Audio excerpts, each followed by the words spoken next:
sir, from the Supreme Court, what we are getting to know, this is in regard with the deadline to the state that has now been issued by the Supreme Court over the assessment that needs to be given out and declared of the internal assessment results by 31st of July. And this is the timeline that has been specified by aid for the CBSE and the ICSE as well. Those details that are coming across is the Supreme Court has also directed all state boards to notify the scheme for assessment within 10 days from today and to declare the results of the internal assessment by the 31st of July. All state education boards except that of Andhra have now agreed to cancel the board examinations in view of the pandemic and telling the Supreme Court that they will be formulating a separate scheme for the evaluation of the children. Let me go across to Ananya now for a quick update. Ananya, the deadline now that has been given to the state governments except Andhra Pradesh, because it has been saying in the light that it wants to continue with the state board examination.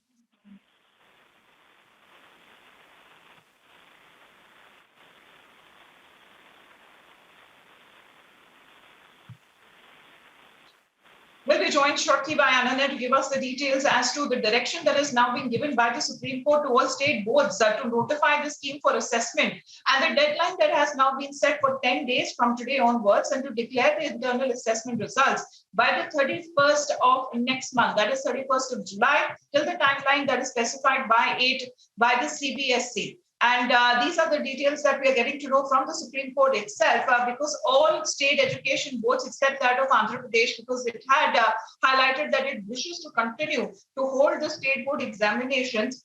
And it has now agreed to cancel the board examination majority of the states. Let me go back to Ananya. Ananya, if you can hear me, give us the details what the Supreme Court has said across to the state boards.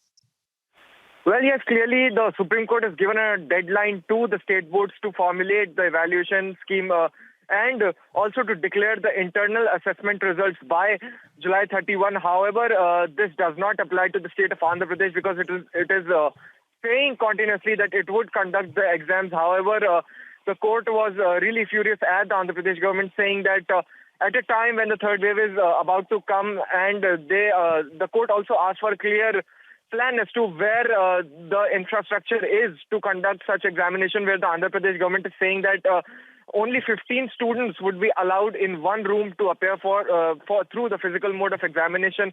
However, the court has asked Andhra Pradesh to file an affidavit saying that it has these many rooms, plus it is having the correct measures to basically have no one under the contingency, no one under the health risk, because a lot of students would be involved, and not only students, but then the staff that is involved, the teachers who are the frontline workers, who are considered frontline workers, their health would also be at a risk. It has also asked them like what kind of a transportation system would be adopted so that the student can come to the examination centers. In fact, the teachers come to the examination centers. In fact, the teachers too. And now the Andhra Pradesh government has to respond in this. But now the bigger story, the bigger thing is that now the state boards have to give their schemes within 10 days, and till July 31, the internal assessment results should be declared by them.